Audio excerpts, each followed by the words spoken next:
মেঘনা আলম মডেল নামে খ্যাত হলেও আসলে দেহ প্রসারিণী, আন্তর্জাতিক তালিকাভুক্ত দেহ প্রসারিণী। তারা আন্তর্জাতিক চক্রের অংশ হিসেবে কাজ করে। ব্যাপারটা ইতিমধ্যে আপনারা বেশ ভালোভাবে জেনেছেন। যেই মেঘনা আলমের সাথে সম্পৃক্ত সৌদি রাষ্ট্রদূত আসিফ নজরুল এবং এর সাথে সাথে তদন্তে বা অনুসন্ধানে সিভিল অনুসন্ধান যাকে বলে, পুলিশ এবং সরকার কোনো অনুসন্ধান করেনি, সিভিল অনুসন্ধানে বেরিয়ে এসেছে আওয়ামী লীগের সাবেক মুক্তিযোদ্ধা বিষয়ক মন্ত্রী মোজাম্মেলের সাথে তার সম্পর্ক। আওয়ামী লীগের সাবেক মন্ত্রী, অবৈধ আওয়ামী লীগের অবৈধ সরকারের অবৈধ মন্ত্রী মোজাম্মেল হক মায়া বা মায়া চৌধুরীর সাথে তাদের অবৈধ সম্পর্ক। এই মেঘনা আলমের ওবায়দুল কাদেরের সাথে তার অন্তরঙ্গ ছবি পাওয়া গিয়েছে। তারপরে আছে আপনার নানান রকম উচ্চপদস্থ ওসি পুলিশ কর্মকর্তাদের সাথে এই মেঘনা আলমের ছবি পাওয়া গিয়েছে। আসুন আমরা জানি মেঘনা আলমের কে কারা চালায় এবং কারা রক্ষা করে, এখানে পেজটা কি। প্রথমে মেঘনা আলমের কাজটা কি। মেঘনা আলম মূলত বিভিন্ন উচ্চপদস্থ পুলিশ কর্মকর্তা, সচিব, মন্ত্রী লেভেলের লোকদের সাথে সম্পর্ক মেনটেন করে, তাদেরকে হানি ট্র্যাপে ফেলে তাদের কাছ থেকে তথ্য এবং অর্থ আদায় করে থাকে। যেমন ইতিমধ্যে তথ্য বেরিয়েছে, সৌদি রাষ্ট্রদূতের কাছ থেকে $5 মিলিয়ন দাবি করেছিল মেঘনা আলম। সৌদি রাষ্ট্রদূত 1.2 মিলিয়ন দিতে রাজি হলেও মেঘনা আলম বলেছেন নো, তাকে $5 মিলিয়ন দিতে হবে। আর $5 মিলিয়ন মানে বুঝতে পারছেন, 5 মিলিয়ন মানে 50 লক্ষ, আর 50 লক্ষ ডলার মানে হলো 60 কোটি টাকা। মানে মেঘনা আলম তার কাছ থেকে 60 কোটি টাকা দাবি করেছেন। বুঝতে পারছেন, একটা মানুষের কাছ থেকে 60 কোটি টাকা দাবি করেছেন। আর এরকম 20, 30, 50 জনের কাছ থেকে শত কোটি টাকা দাবি করে এই একটি মেয়ে। এবং তারা কাদের ইনস্ট্রাকশনে কাজ করে, এই যে মোজাম্মেল হক মায়া, তারপরে আপনার আব্দুল মোমেন সাবেক পররাষ্ট্র প্রতিমন্ত্রী ছিল, বেনজির আহমেদ হারুন, ডিবি হারুন, ওই যে হারুন আঙ্কেল, তারপরে কাদের, মাসুদ কামাল, সাংবাদিক মাসুদ কামাল, তারপরে বাংলাদেশ প্রতিদিনের সাংবাদিক নঈম নিজাম, শাবান মাহমুদ, এদের সাথে হট রিলেশন মেনটেন করতো এই মেঘনা আলম। মেঘনা আলমকে কাকে চালায়, মেঘনা আলমকে কারা চালায়? মেঘনা আলমকে মূলত পরিচালনা করে ভারতীয় র। বিভিন্ন গোয়েন্দা সংস্থার সাথে এদের সম্পর্ক আছে, তবে এই মেয়েদেরকে ব্যবহার করে ভারতীয় র। মেঘনা আলম, পরিমণি, তারপর আপনার এই আরও কিছু এরকম মডেল আছে, নায়িকা নামে যারা চলে, ওই তারপরে আপনার মডেল নামে চলে, আসলে এরা করে অন্য কাজ। জয়া আহসান, এরা কিন্তু এই ধরনের কাজই করে থাকে। জয়া আহসানের কাজই হলো বিজনেস প্ল্যান উদ্ধার করা। মেঘনা আলমকে এখন সেই পথের আমরা নতুন নাগরিক হিসাবে পেলাম। এখন কথা হলো, এখন কাদেরকে টার্গেট করে মেঘনা আলম?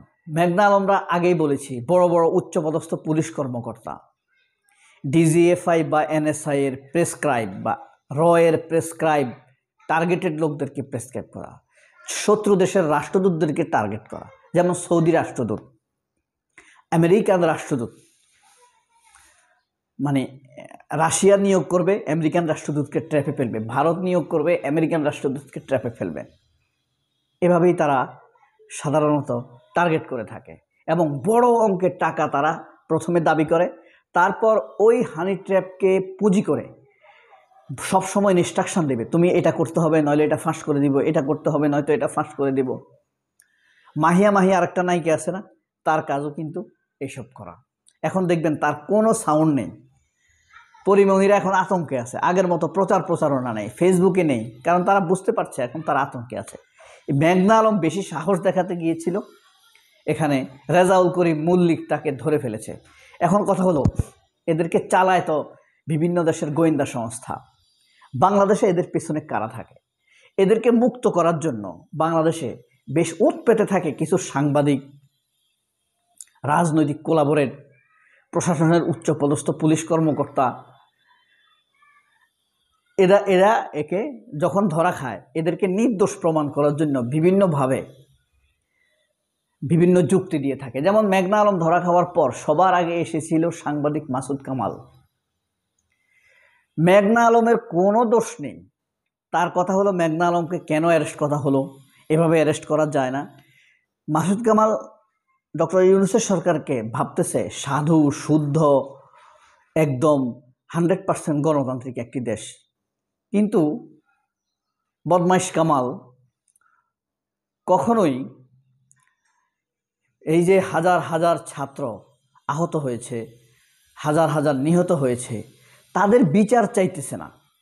তাদের বিচার হওয়া উচিত, তাদের বিচারের তদন্ত দ্রুত হচ্ছে না, এইসব বিষয়ে এদের কোনো কথা নেই। এই মেঘনা আলমদের অর্জিত ইনকাম থেকে এসব মাসুদ কামালরা, মঞ্জুরুল আলম পান্নারা নানান রকম সুবিধা পেয়ে থাকেন। এদের পেছনে মাসুদ কামালদের চাইতে বড় একটি শ্রেণী, এলিট শ্রেণী আছে, যারা এদেরকে রক্ষা করার জন্য কাজ করে আরও বড় পরিসরে। যেমন খালেদ মহিউদ্দিনের কথা এখানে আসতে পারে, তত্ত্বাবধায়ক সরকারের প্রধান উপদেষ্টা, প্রেস সেক্রেটারিকেও আমি সন্দেহ করি এই বিষয়ে, এই বিষয়ে যদিও প্রমাণ নেই। আল্লাহ বক্স মৃধা, খোদা বক্স মৃধা, ডক্টর ইউনূসের বিশেষ সহকারী আছে না, এই খোদা বক্স মৃধা, এর সাথে ওসি প্রদীপের সাথে সম্পর্ক ছিল, ঠিক আছে, এই আল্লাহ বক্স মৃধার সাথে। সুতরাং বুঝতে পারেন কোথাকার সুতা কোথায় থেকে টান দিলে কোথায় গিয়ে লাগে। এভাবেই বিভিন্ন সকল সরকারের ভিতরে এরা নানানভাবে ওঁত পেতে থাকে, ঘাপটি মেরে থাকে। যখনই তাদের স্বার্থে আঘাত লাগে তখন একযোগে তারা কিন্তু কাজ করে। দেখুন, ডক্টর ইউনূসের একটি নির্লোভ সরকার, একজন নির্লোভ ব্যক্তি পরিচালিতকৃত একটি সরকার। এই সরকারের ভিতরেও তারা উঁত পেতে থাকে। ডক্টর ইউনূসের বিশেষ সহকারী আল্লাহ বক্স আছে না, আল্লাহ বক্স মৃধা বিশেষ সহকারী, এরা একসাথে কাজ করা শুরু করে, বিচারপতি একসাথে কাজ করে। আবার দেখেন বিডিআর বিদ্রোহ, বিডিআর হত্যা মামলা হয়েছে না, সেই মামলার রায় হচ্ছে না, আপিলের রায় হচ্ছে না, অসুস্থ হয়ে যায়। এদের ভিতরে একটি বিশাল চক্র। এই যে মেঘনা আলমের পিছনেও ইন্ডিয়া আছে, বিডিআর বিদ্রোহের বিচার যেন না হয় এটার পিছনেও পাওয়ার হিসাবে ইন্ডিয়া কাজ করে। এভাবে এই সিন্ডিকেট মারাত্মকভাবে এগিয়ে যায়, এরা ওঁত পেতে থাকে।